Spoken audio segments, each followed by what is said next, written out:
மறைந்த பாரதி ராஜாவின் உடல் தேனி அருகே அரசு மரியாதையோடு 72 குண்டுகள் முழங்க நல்லடக்கம் செய்யப்பட்டது. திரைத்துறையில் யதார்த்தத்தை புகுத்திய திரைப்பட இயக்குனர் பாரதி ராஜா உடல்நலக் குறைவால் சென்னையில் காலமானார்.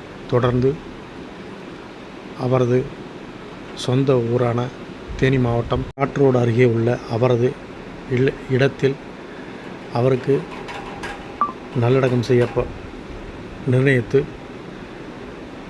தமிழ்நாடு அரசு மரியாதையோடு அடக்கம் செய்ய உத்தரவிட்டது.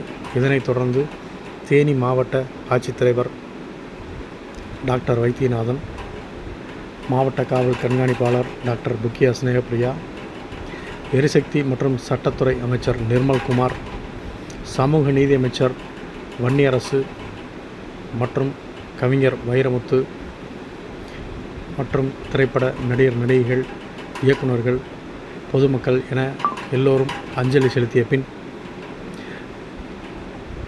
அரசு மரியாதையோடு 72 குண்டுகள் முழங்க அவரது உடல் நல்லடக்கம் செய்யப்பட்டது.